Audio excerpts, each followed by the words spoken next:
I'm very comfortable with smaller groups rather than larger audiences. So yeah, there's a few new people actually. I didn't even think of that. I mean, I feel like I gave a pretty good introduction in the email, and I don't want to take too much time doing that so we can hear what Swami actually has to say. But yeah, his reputation precedes him, so we're pretty lucky to have this little intimate setting. We're glad you guys are here. Yeah.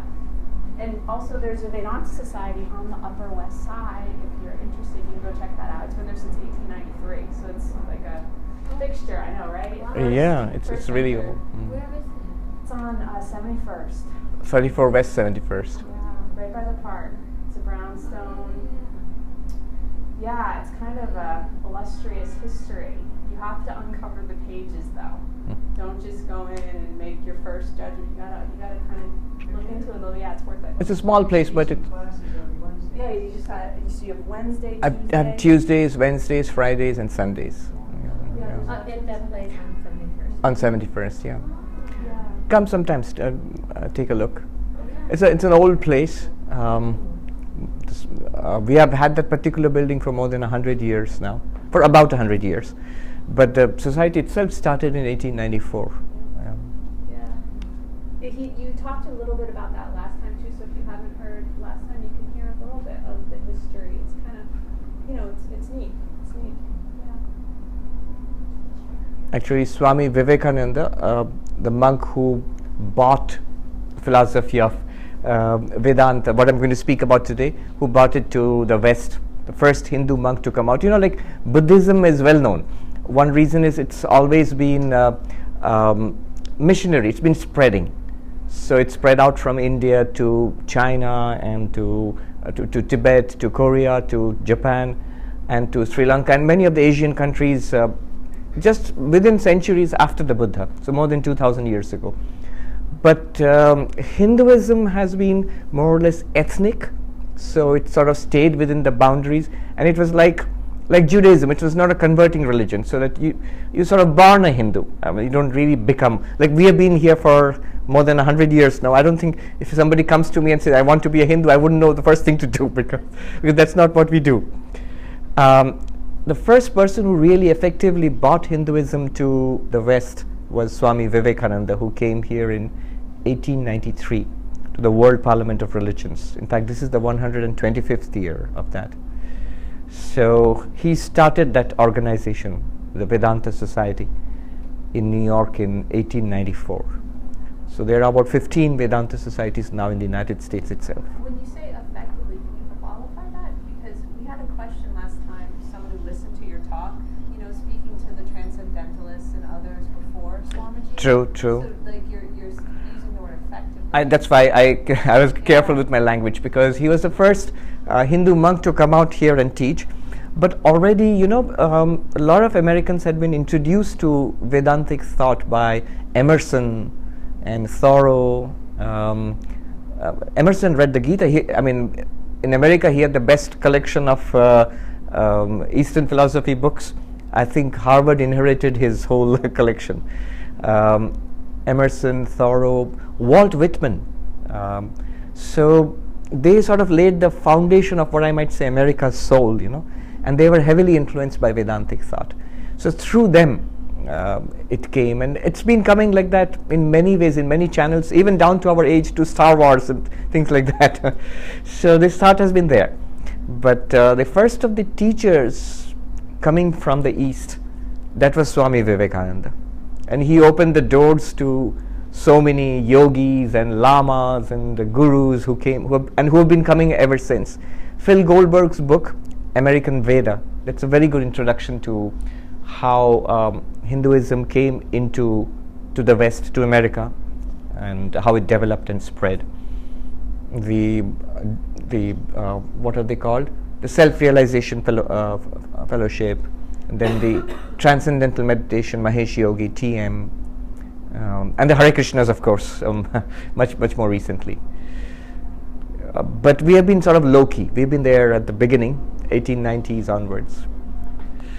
All right, that's a good introduction, as good as any. It's customary to start with a chant, so I'll start with a chant.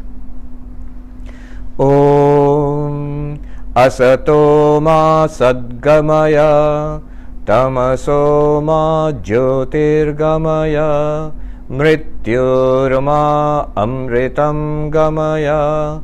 Om Shanti Shanti Shanti. Om, lead us from the unreal to the real, lead us from darkness unto light, lead us from death to immortality. Om, peace, peace, peace. That was a chant from the Upanishads. The Upanishads are the root texts of the philosophy which I teach. The philosophy is called Vedanta. Last time I mentioned this. The Vedanta refers to the scriptures of the Hindus, the Vedas, the original scriptures. In those scriptures you find these texts called the Upanishads. They're more talked about and praised rather than read, but nowadays a lot of good translations are available and good expositions of Vedanta philosophy. So these Upanishads are many in number, and they give us this central teaching can be put very easily. The central teaching of all of these is that the famous Upanishadic sentence, that thou art, that the ultimate reality, which is called God or by any different names in different religions, that ultimate reality is our own reality, and we can discover it within ourselves, and we should discover it within ourselves. That in fact is the purpose of human life. Whatever you might say, it's not my purpose. My purpose is to have a good time and just make my way in the world, and I'm just trying to do the best that I can in the world. It's not to realize that I am the absolute or any such thing. But actually you're saying exactly what the Upanishads are saying. All of our quest is it boils down to overcoming suffering and to attain happiness. I know, some people have written that, see, it's too superficial to say that I'm searching for happiness. I'm searching, maybe a scientist is searching for an explanation to a particular problem. A writer is just working to write his first novel. So it's not that we are searching for happiness. Often our quest makes us more unhappy than happy. But that's just quibbling. To such persons you can ask that if you do solve that scientific problem, or if you do get that novel written, does that make you happy or unhappy? Does that satisfy you or dissatisfy you? It satisfies you. It makes you happy actually. So basically all our quest is a search for deep and lasting happiness and overcoming suffering, all kinds of suffering.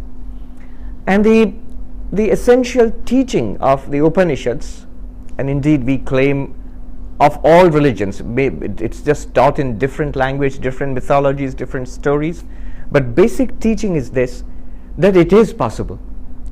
What you are searching for, there is an answer to it, and that answer lies within us, and we are supposed to discover it. The Upanishads give us a very direct approach to it. There are different approaches. One, the approach with which we are most comfortable, which we are most familiar with, we call it religion. God exists in some form, and this is how you have faith in God, worship God, follow God. And in different religions it's put in different ways. There is another approach which Vivekananda taught here, the book you mentioned, Raja Yoga. He became very popular very quickly. One reason was he said religion is not believing in something, religion is realization. So there is another path, the path of meditation. We call it yoga. Yoga is a word which has got many connotations now, but one meaning is meditation, where you, instead of believing in something, instead of faith, in fact nowadays religions are called faiths here. The modern term for religion is faith, but it doesn't quite apply to Vedanta or even to yoga, because it's not faith as we know it. Yoga, the path of meditation is, they will show you techniques which you practice, and then you actually come to experiences which prove the claims of religion. So as Vivekananda put it, if I have an immortal soul, I must know it, I must feel it. If God exists, I must experience God. But that's not what we're going to talk about. Vedanta is another path. It's an even more direct path. Meditation is good, devotion and faith are good, but here in Vedanta what we try to do is, if I am already that reality, it should be accessible to me. Right now, right here. Whatever I am, I am. So my very existence, it should be a doorway to that reality which these texts talk about. So the Upanishads are all like that. They give you pointers and take you by baby steps to that reality within you and show you that. First is hearing these teachings, which we are going to do now, followed by understanding these teachings when you come to a clarity. Okay, I get it, this is what you're trying to say. And finally, realizing it. The difference between understanding and realizing is it becomes real for you. One is at an intellectual level, you get it. Okay, I know what you want to say. But you might say that I still don't feel it. It's not making a difference to my life yet. It's not, as you said, it's going to remove my sufferings. It's going to give me profound, lasting bliss. I don't have it yet at the end of the session. Well, that comes when it becomes live for us, living for us. Then we say the person is enlightened or has realized or has attained nirvana, moksha, whatever you call it. Different words are there. So 3 steps. You hear the teachings, hear or study the teachings. Second is get clarity, understanding. And third is realize it. The first 2 at least we can do right now. So last time I took us on the same journey. I'm not going to say one new thing today, but the approach will be entirely new. The same journey, but by a different path today. So I'm going to take a different text. I took another text last time, but I'm going to take a different text today. This is one of the Upanishads called the Taittiriya Upanishad. Here, the same thing, that absolute existence, consciousness, bliss, our reality, it's right here, right now. How can I understand that first, and how can I realize it? So this is one path, and we are going to take the journey together. So actually I'm going to start now. The Upanishad, the particular one which I'm going to use today, the Taittiriya Upanishad, I'll tell you what it says, and we'll try to follow it, the steps, the baby steps, try to come to an understanding, a feel for it, and I'll end with a story. And the story is the most important thing at the end of it. That's the key to unlocking it. But first, the teaching itself. The Upanishad starts with a cryptic statement. The original Sanskrit is very beautiful. Brahma vedapnoti param, which means the knower of Brahman, the Absolute, attains the highest. Now, immediately you have 3 questions. What is this Brahman or the Absolute you're talking about? What's it like? How do you know it? And what do you mean attaining the highest? So what do you get out of all of this? 3 questions. It's the second one which concerns us today. How do you know it? We'll see that. But very quickly, what is Brahman? And the Upanishad itself gives, I think, the best definition of that absolute, of that ultimate reality. It says, goes on, the next sentence it goes on to say, Satyam Jnanam Anantam Brahma. The absolute is infinite existence consciousness. Infinite existence consciousness, unlimited existence consciousness is the absolute. You see, what does that mean? That sounds very, very metaphysical, and it's actually talking about our own reality.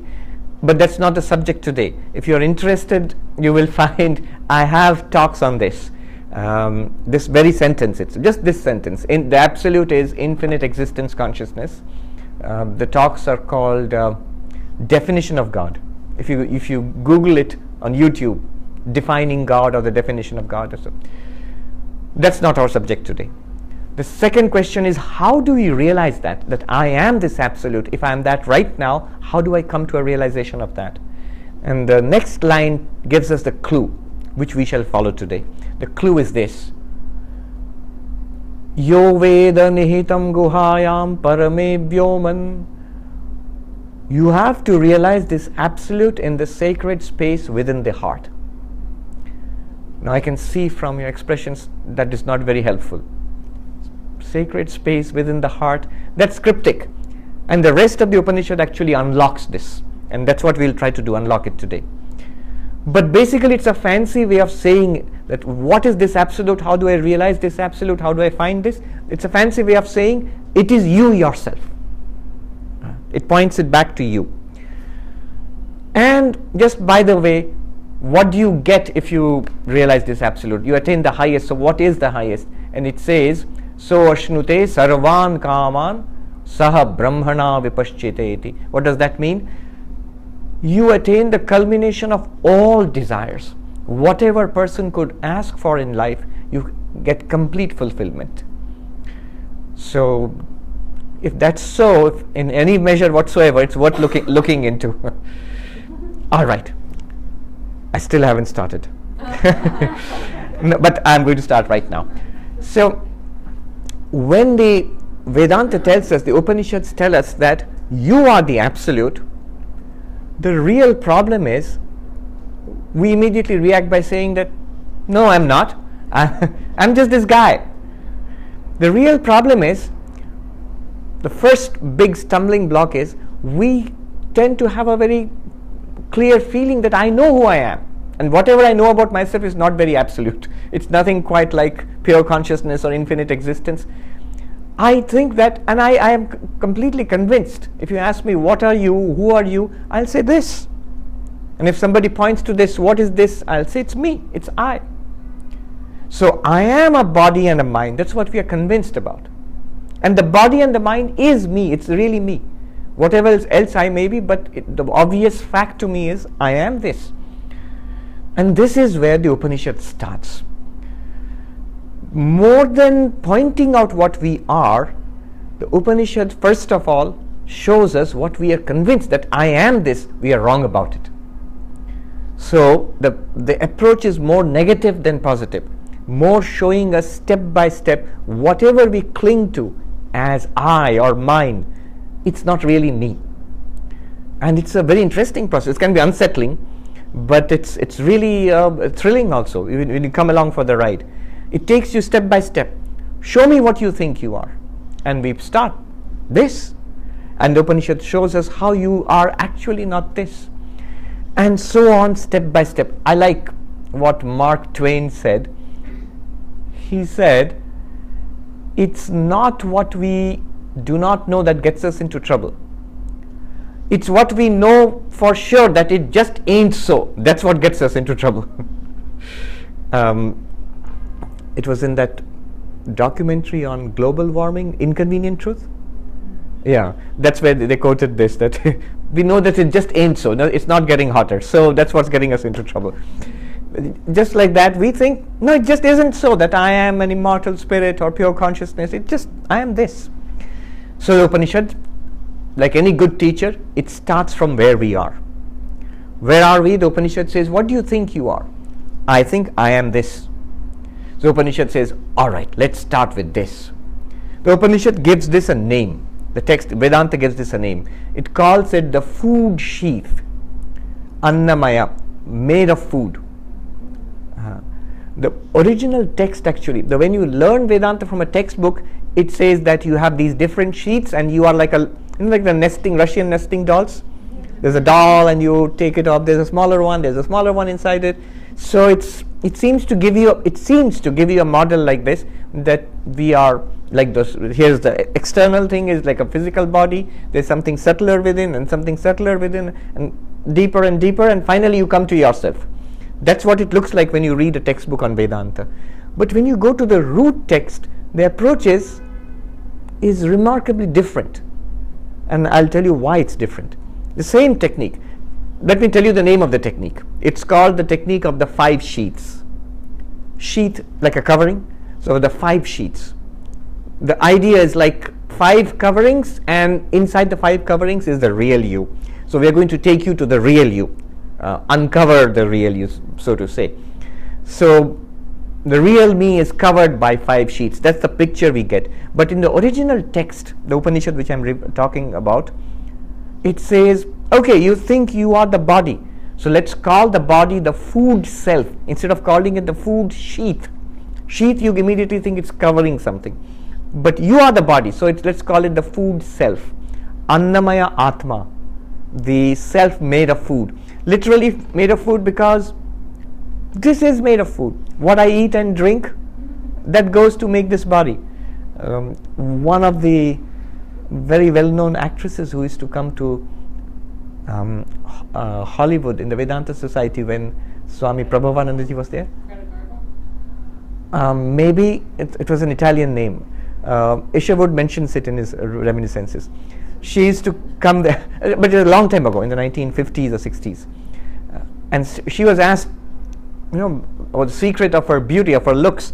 She said the secret of this, it's pasta. Because it's literally made of pasta. So it's called the food sheath, and it's what we eat, it gets transformed into this. Now the Upanishad says that the text tells us, take a closer look at this. Notice that it changes from a little baby to a little kid, a little boy or a girl or a teenager, a young man or a woman, a middle-aged person, an old person, a senior person, and it changes. And so much. Somebody told me in LA that an elderly lady, she said that I was walking past a shop window and I saw this old woman in the glass, and I thought, who's this? And she's saying, how did I get this way? I still have the image of a young person, like a teenager or something. Time seems to have gone so fast, So it changes, and it changes so much that if you compare this body with the baby's pictures, maybe even your mom might not recognize you. But it changes so much, and yet we have the feeling that was me, and that young kid was me, the teenager was me, and this person is also me. And 10, 20, 30, 40 years hence, that old senior person is also me. So it changes so much, but we have the intuition of being the same person. An unchanging sense of self and a changing body. The changing and the unchanging, how can they be the same?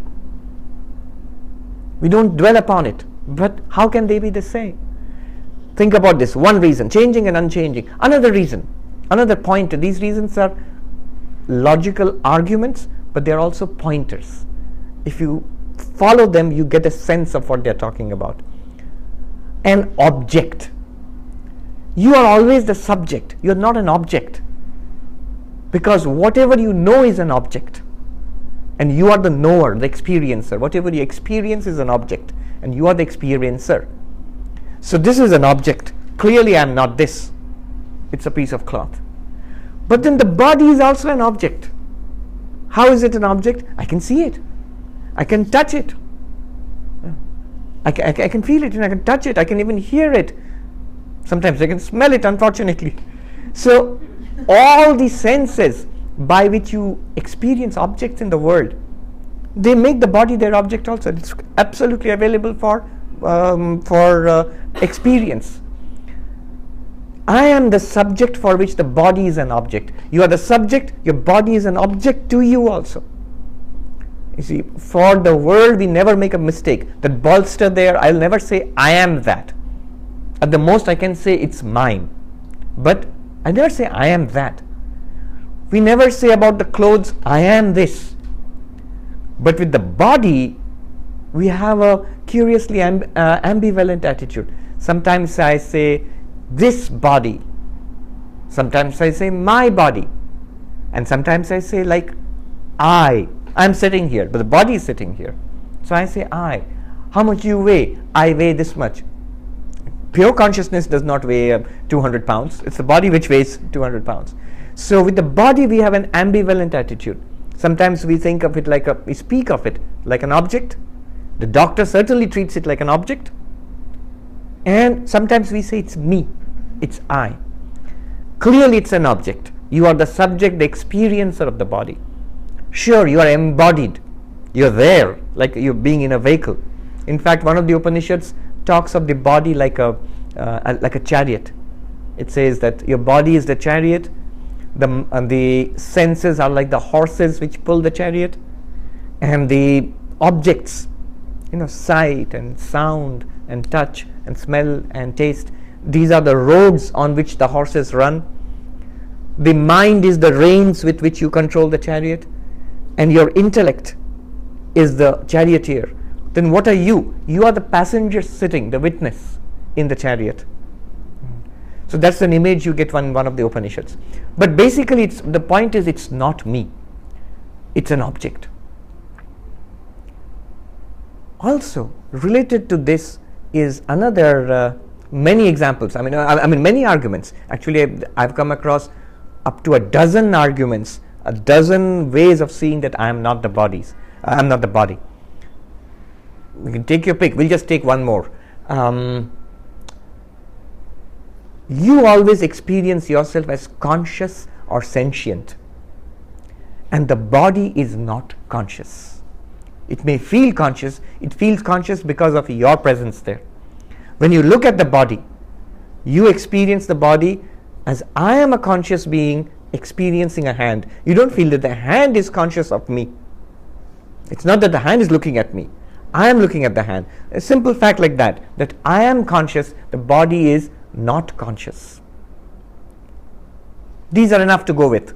Changing and unchanging, they cannot be the same. A changing body and you, the unchanging self, cannot be the same. The subject and the object, the experiencer and the experienced. The body is an object, I am the subject. The body is known, I am the knower, cannot be the same. And conscious and unconscious, it cannot be the same. Hence, I am not the body. The food body, the food self cannot be the self. At this point, you can call it a sheath, because you feel I am all right if I am not the body, but I am somewhere here. The Upanishad says, follow that feeling. We'll go deeper into this. I am not the body. The Upanishad says, look inward, something subtler than the body. The body is a sheath. Now you can call it the food sheath, the first of the 5 sheaths. Look inward. Inward, subtler, what do you find? It's a very step-by-step process, going deeper and deeper. The next thing that you find subtler than the body, inward means not physically inside the body. Physically cut into the body, you will find more body. Flesh and blood and muscle and tissue. But inward means subtler. Subtler means, they say, the breath. The Sanskrit word is prana. And the Chinese word is chi, or in Japanese, ki. So, prana, the breath. It stands for all the physiological processes which keep this body alive. It's not a thing, but what was earlier called vitality or life itself. So prana is all the life processes, the most evident of which is the breath. So am I life itself? I'm not the body, but I'm the living body definitely. So am I life itself? Now quickly apply those same arguments. Does it change? It changes. In breath, out breath. The manifestations of prana, hunger, thirst. I feel hungry, eat something, I feel satiated. I feel sick or tired. Afterwards, I feel healthy, energetic. So all of these are movements of the prana. And I am the same person who felt tired and now I feel energetic. I'm the same person who felt hungry, now I feel satiated. All these are activities of prana and they are continuously changing. Like the tides of the ocean, they flow, it flows in the body. The life forces in this body. If the prana is healthy, the body is healthy. In fact, in the holistic systems of medicine, like Ayurveda and others, they treat the prana more than treating the physical body itself. So, this is one principle. The subtler something is, the more powerful it is. So prana is more powerful in the physical body. The prana means the life forces. Am I the prana? No, because it changes. I am the unchanging experiencer of a changing prana. I mean the whole of, say, there is awareness meditation. Vipassana. You're supposed to sit for hours and hours on end and watch your breath flowing in and flowing out.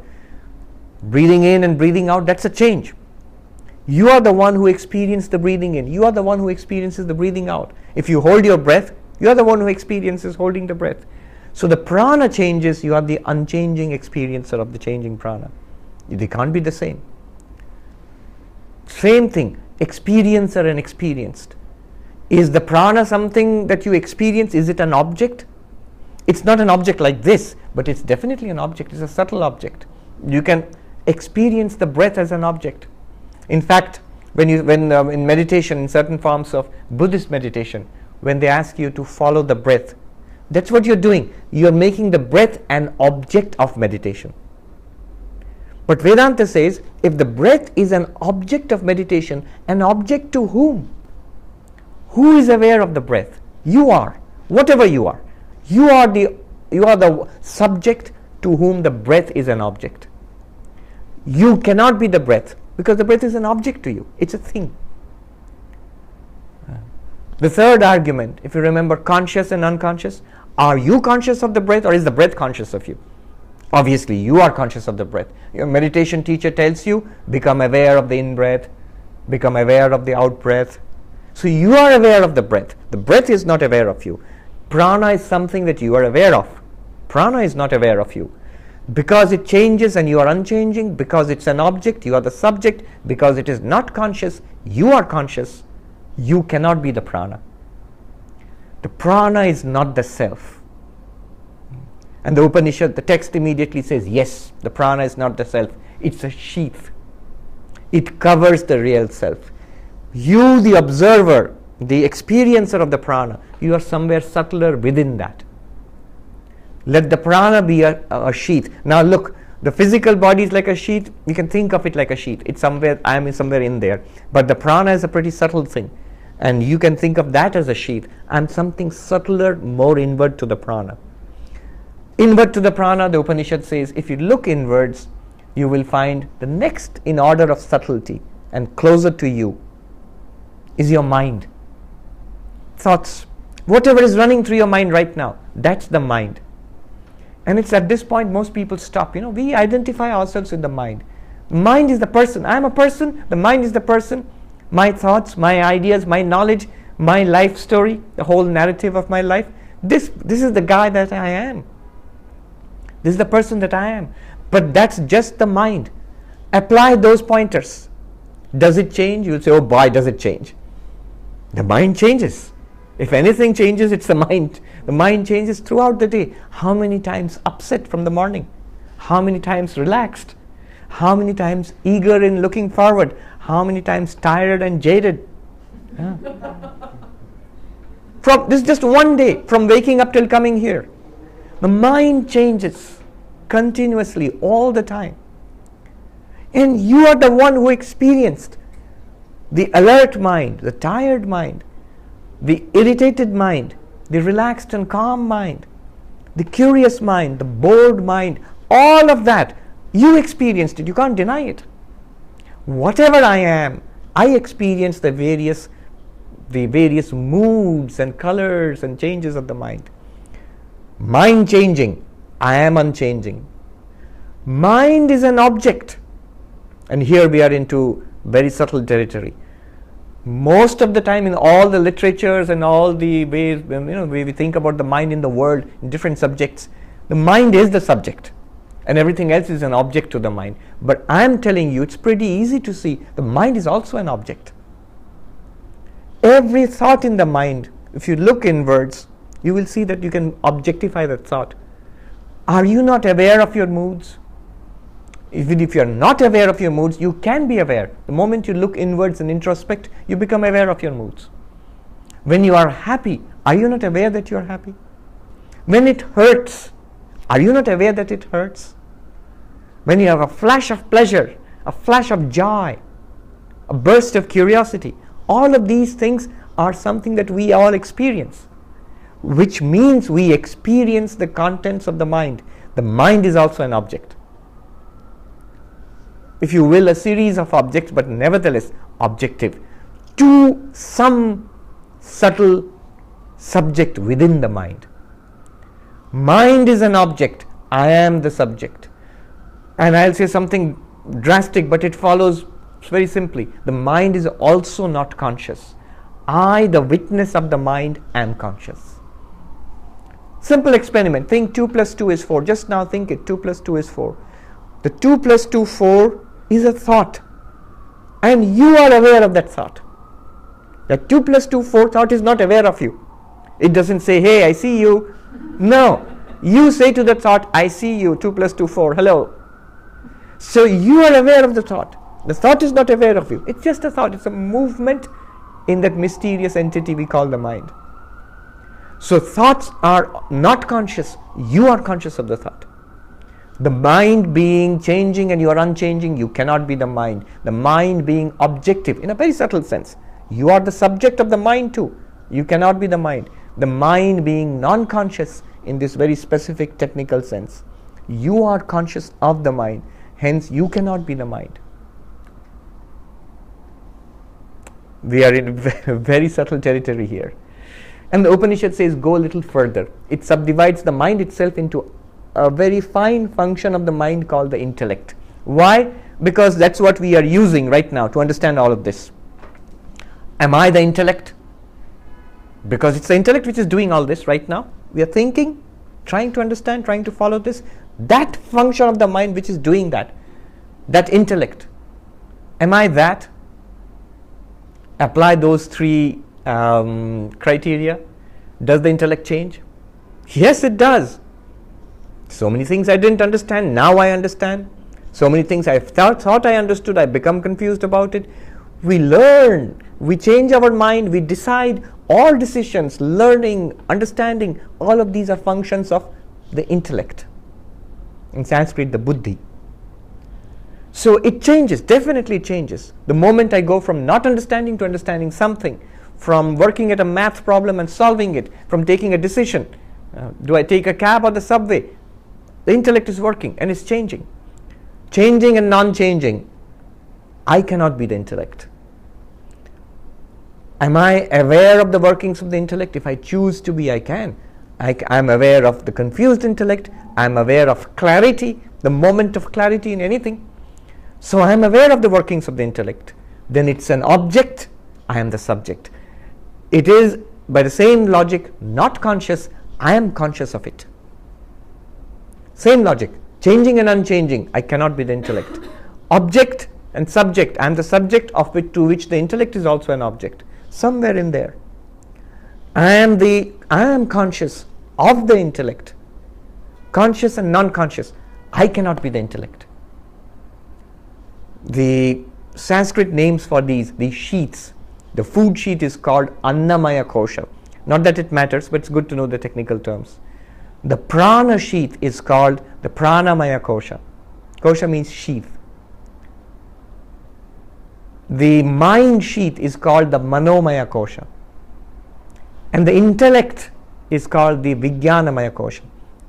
And the Upanishad pushes a little further. Try to go beyond the intellect, inwards, further inwards. At this place you're going to get a headache. And this is what we just understanding this. After this we'll do a meditation exercise to actually go through this process. The last part is, if you try to probe beyond the intellect, try it now, you'll come to a blank. Understanding. What's beyond understanding? Blank. Something that you experience in deep sleep, for example, just nothing. Is that me? Is that me? Is that the self? Am I that blankness? Obviously not, because that also comes and goes. That's also an object which you can experience just now. And you are conscious of it. It's not conscious of you, that blankness. So I am not that either. And that is called, there's a technical name for that. It's called bliss sheath. There's a reason for that. So Anandamaya Kosha. These are the 5 sheaths the Upanishad speaks about. The food sheath, the life forces, the breath sheath, let's call it the life forces sheath. The mind sheath, the intellect sheath, and that blankness, that bliss sheath. And I am none of them for the same reasons. Changing, unchanging, object and subject, conscious and not conscious. At this point, we have reached the last little nesting doll within us. You would expect the Upanishad to reveal, this is what you are. And the Upanishad keeps quiet. After having led you through this long series of 5 steps, deeper and deeper and deeper, then the Upanishad keeps quiet. You have the question, so what am I? Tell me. You wanted to show me that I am the absolute, the pure consciousness, whatever, infinite existence. Where is that? The Upanishad just keeps quiet. At this point, the story is useful. I'll tell you the story and then we will see how to put it into practice. It's an old Indian story. 10 friends cross a river, and then once they've crossed the river, they are on a journey. They cross the river. On the other side of the river, their friends, one of them thinks that, did all of us cross or did somebody drown? Let me count. And he counts. 1, 2, 3, 4, 5, 6, 7, 8, 9. That can't be right. 1, 2, 3, 4, 5, 6, 7, 8, 9. Oh my God, the 10th person is dead. 10th person drowned. Our friend drowned. Oh, the poor guy. And the other person said, no, you're wrong. Let me count. And everybody counts and they all find only 9 people. And they think their friend is dead and they're crying. Along comes a wise person. There's always a supply of wise persons who comes at this point in the story. This wise person comes and says, why are you crying, my friends? Oh, we were crossing and we were 10 friends and now we are only 9. Our poor friend died. He drowned. And the wise man thinks that, how do you know that? We counted. We find there are only 9 of us left. The wise man must have counted and seen 10 of them. He says, and this is important, he says at this point, the 10th man is there. Your 10th friend is there. Where? Believe me. Stop crying. He's there. I'll show it to you. That's what the teacher does, It tells you about your real nature. It's there. So it's there. I'll show it to you. All right? And he tells one of them, count. I already did. Just humor me. Count again. All right. 1, 2, 3, 4, 5, 6, 7, 8, 9. I told you. And the wise man comes and takes his hand and turns it this way and says, thou art the 10th. In Sanskrit, Dashamastvamasi. Thou art the 10th. 10. And this guy goes, oh, 1, 2, 3, 4, 5, 6, 7, 8, 9 and 10. Oh my God, the 10th person is here. He's been found. And the others say, let me try. And they try it and they are very happy. They found the 10th friend. It's not drowned. They're very happy. We may laugh at them, but we are doing exactly the same thing. How? It works this way. Let me ask you, yeah. No, there's water here. Thank you.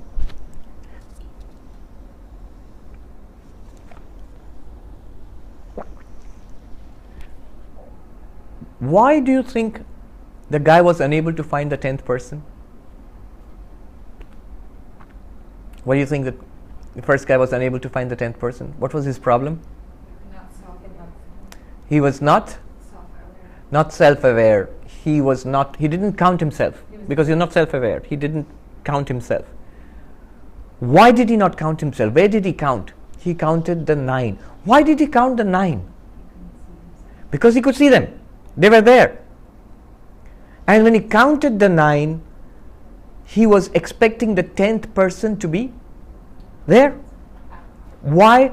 Because it's logical. The other 9 are there, so the 10th must be there too. The same logic applies. 1, 2, and this is the point, 1, 2, 3, 4, 5, 6, 7, 8, 9. They are all out there. They are objects. And the 10th person should be, by all logic, by previous experience, should be an object because everything is apparently an object. But the 10th person is not an object. The 10th person is the subject. Not finding the 10th person as an object, what conclusion did he jump to? It's not there.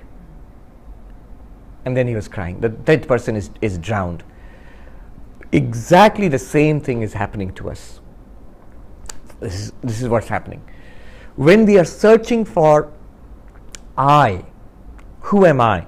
What am I? What we search for is this. I'm counting, okay, this is I, the body. But then you show me that it's not me. Then I go subtler, another object, the breath. But then you show me it's not me. It's an object. I experience it. Go subtler, go inwards, the mind. But then it's not me. It's also an object, not the real me. Go inwards, deeper, subtler, the intellect. That's also an object. It's not me. And beyond that I find nothing, a blankness. That's also an object, a blankness. And now I'm expecting like another little nesting doll, a Russian doll, for you to pull out a little doll and show me this is you. But the real me is not an object. Like the 10th man, it is the consciousness to which all objects appear. It is the consciousness to which the body appears, the mind appears, the breath appears, the intellect which is doing all of this, that also appears. That consciousness.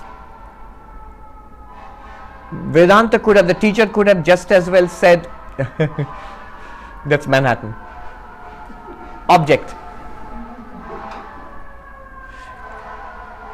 The teacher could have just as well said, it's consciousness. But you know what happens if the teacher says it's consciousness? We'll try to look for consciousness because we are trying to look for an object. The consciousness is not an object. Though I'm using the term consciousness, the consciousness, that infinite being, isness, awareness, it's not an object. It is that to which all objects appear. The only way of realizing that is not to objectify it. It's not to try to see it as an object. You'll never find it. In fact, you'll come to the conclusion, like that person, the 10th man does not exist, that self does not exist. In fact, the student in the teaching, the root text, comes to that very conclusion. The student says, when the teacher keeps silent after that blankness, the student says, so what about the self? You're going to tell me about myself. Does it not exist? And the teacher just says, do you not exist? I do. And what you thought of yourself, that you are not. Yes. Then what are you? It's like the 10th man thing. We have to take a turn. 1, 2, 3, 4, 5, 6, 7, 8, 9. And then that turn towards myself. 10. That's what we have to do. We will go through an exercise. I will lead you through that. All that you need to do is keep this framework in mind. The 5 sheets, from the grosser, the more physical, to the subtler, to the subtler, to the subtlest. They are all objects. When we come to the subtlest, we'll make the turn. I cannot make the turn for you. The turn is 1, 2, 3, 4, 5, 6, 7, 8, 9, and then this turn is not a physical turn. It's an intuitive turn within. We will come to the very point where you will have to do it, or at least get a sense of what it means. It will point to the real you. So we will walk through the 5 steps.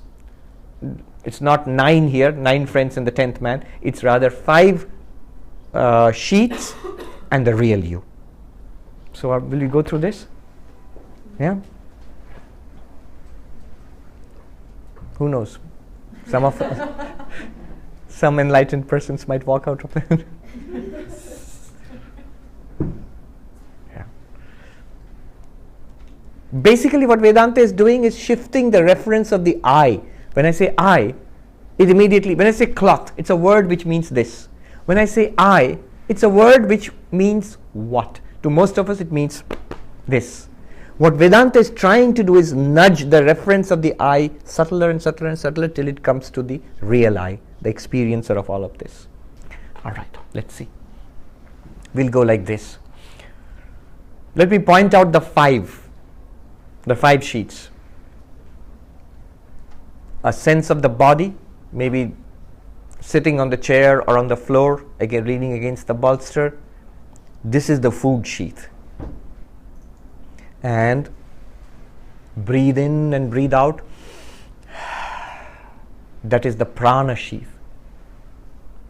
And the thinking you're doing right now, processing my words, that's the mind sheath. You can even generate a thought just to locate the mind sheath. Any thought. I am so and so, this is bendable body, or I am, or 2 + 2 is 4, or whatever, or Om. A thought. That's the mind sheath. And this machine churning away, understanding and analyzing all of this, that's the intellect sheath. Beyond that, the blankness. And from there, the blankness appears to what? It's like watching your face in a mirror, looking at your reflected face and becoming aware of your real face. You can't see your real face directly, but the reflection points to your real face. Similarly, awareness of that blankness points back to what I am.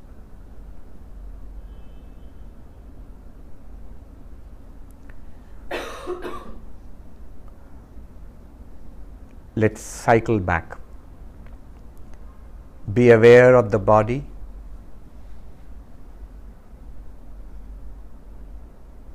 Maybe tighten your fist for just a moment and unclench your fist. That's the food sheath, the body. It has changed from childhood to youth to middle age. It changes. I am unchanging. Hence, I am not the body. It's an object. I see it, I hear it, I smell it, taste it, touch it. The body is an object. I am the subject, the knower, the experiencer of the body. Hence, I am not the body. It is not conscious. I am conscious of it. Hence, I am not the body. Deeper. Breathe in and breathe out.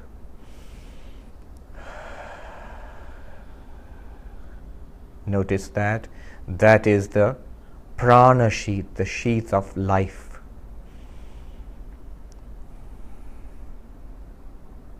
It is changing. It is an object.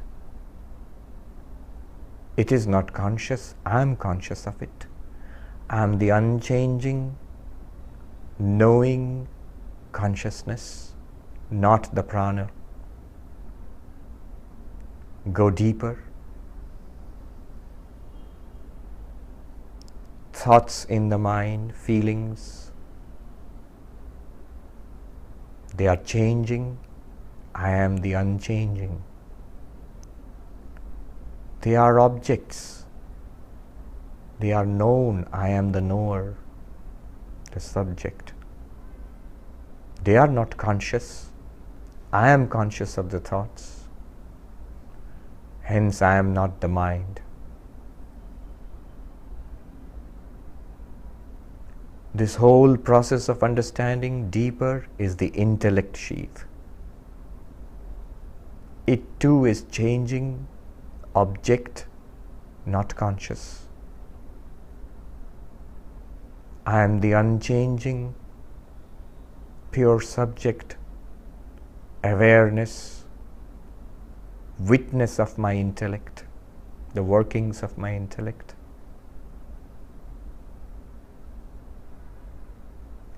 Deeper, the darkness, the blankness, that too appears to me. I am the witness of that blankness.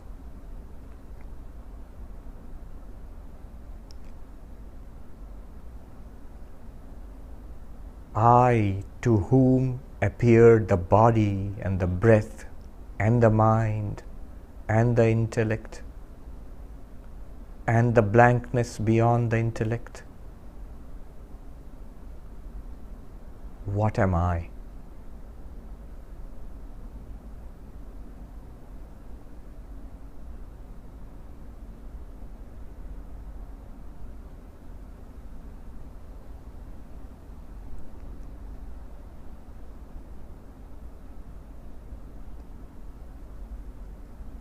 I sink into that awareness, that unchanging awareness of the five sheaths,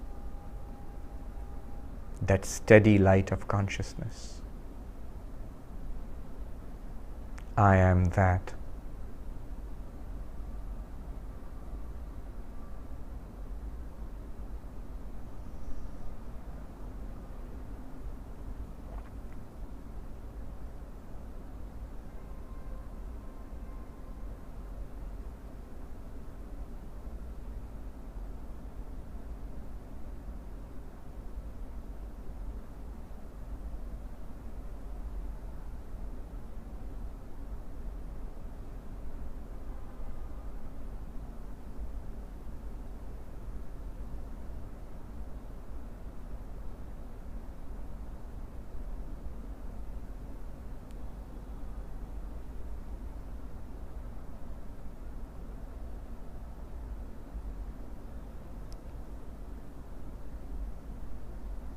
Become aware of the body.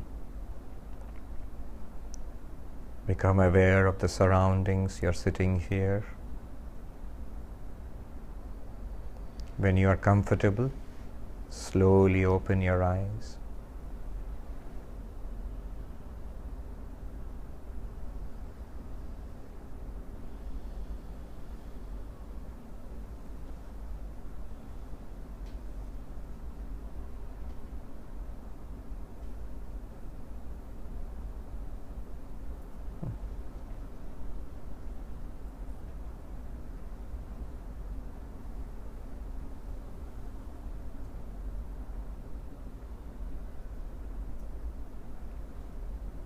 I know you don't feel like speaking after this. I know the feeling. Let me just extend that story a little bit, and if you have any questions, raise your hands. We will talk. That story of the 10 persons, that also illustrates the spiritual journey according to Vedanta. 7 stages. The 7 stages of the spiritual journey are ignorance, veiling, I'm translating the Sanskrit terms, veiling,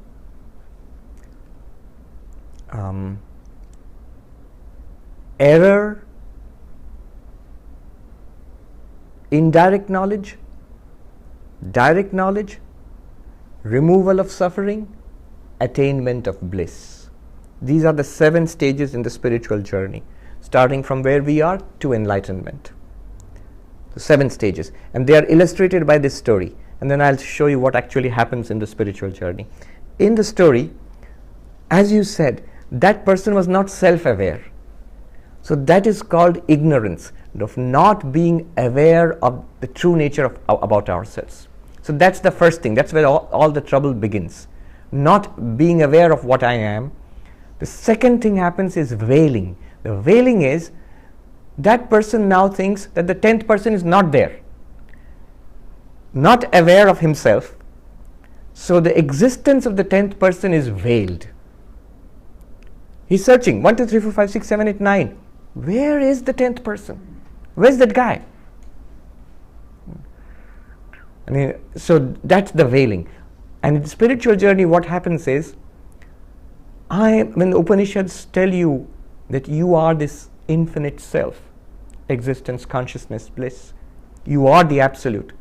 Our feeling is that it's something that I read that sounds cool, would be nice to be the absolute, but doesn't seem to be a reality. I don't know where that is. It seems to be not there. That's the veiling. It's there, but it's veiled. The third stage is, the third thing which happens is, because of ignorance and veiling, error comes and suffering comes. What's the error? This guy thinks that, where's the 10th guy? Can't see him. And then he sees the broad river which they just crossed, and he thinks, oh my God, did that guy just drown? And for us, exactly that thing happens. That, what am I? That infinite consciousness? I don't know. I don't find it anywhere.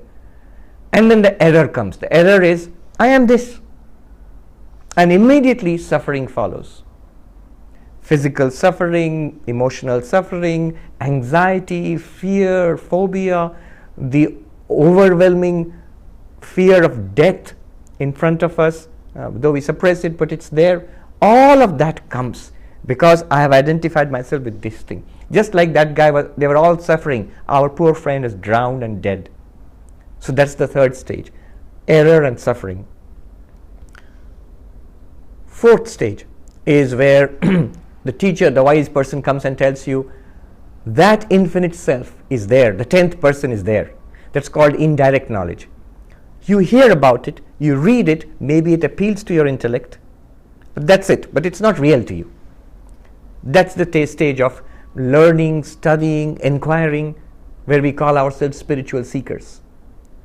And then comes the fifth stage, which is direct knowledge. It is actually a stage, a breakthrough comes, where it's absolutely real, it's a fact.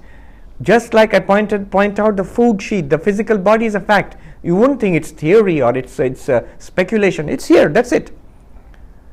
exactly in the same sense that I am an unchanging awareness to which appears all of these things, that becomes a fact. No longer a matter of some philosophy you are learning. It's just a fact of life. It is the fact of life. And then once that comes, then the benefits start flowing, the 6th and 7th stages. The 6th stage is eradication of suffering. Remember, the physical suffering, your mortgage won't be paid off.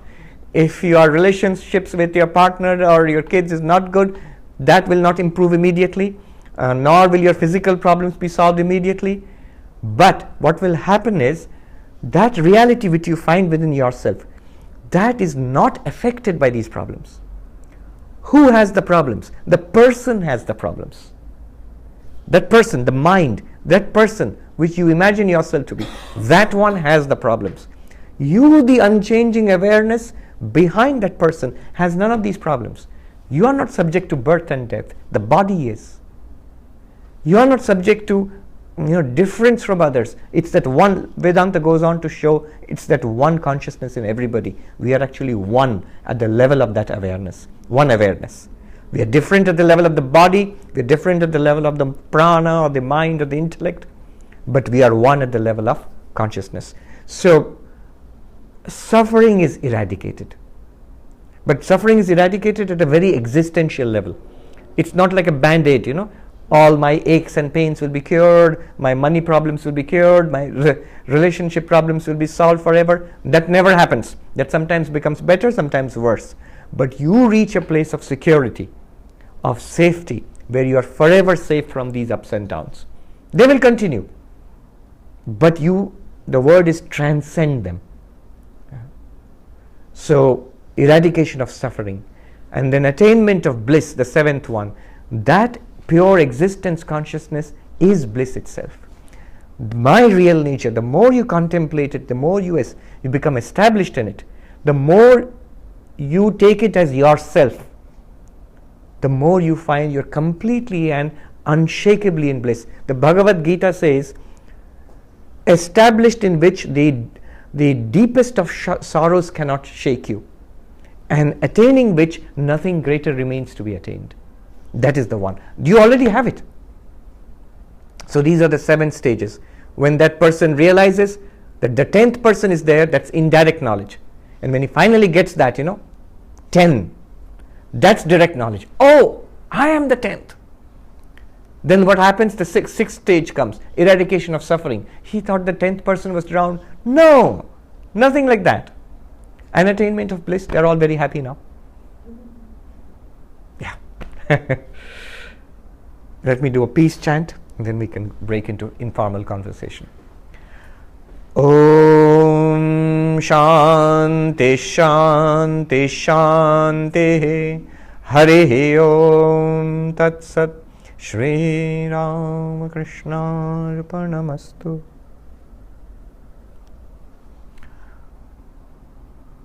It just means peace, peace, peace. Next time we'll come to the same truth. I have only one message. But again, we'll take another way, a very different way, the Mandukya way, the way of Om. The word Om, which is very holy in Hinduism, Buddhism, all the Indian traditions. This way is the way we will take up next time is based on Om.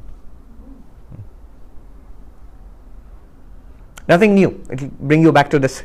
You're not going to be given a choice of absolutes to pick from, a buffet of absolutes. It is the same reality within you. But the more we are established in that, established means more we think that I am that, the more peaceful, joyful, relaxed your life will be. Don't worry, life will go on. The body will do its thing, the mind will do its thing, and everybody else, the world will make sure that life goes on. You'll still have to wake up and go to your job and get your life together and all of that. That will go on, but it'll be much easier, you'll be much more relaxed and much happier. Immediately. Yeah. Swami, Yes. You started the talk. Yeah. Does somebody else have a question? Yeah, Yeah, you go first. Yeah. So, what is enlightenment in the Vedanta tradition? Because in Buddhism, when you reach enlightenment, you no longer have a human body. You have a different type of body. But it sounds like it's not quite the same. It is ultimately the same. What Vedanta says is what we are really, that existence, that infinite existence consciousness bliss. That's what, if you want more interested in the Vedantic idea of the real self, of the absolute, then I suggest you look up that talk I mentioned, Defining God. So we are that already, we do not know it. Knowing it, and knowing it in a very real sense, that's enlightenment. Until you know it in a real sense, until you can to yourself honestly claim that I am this infinite consciousness which Vedanta speaks about.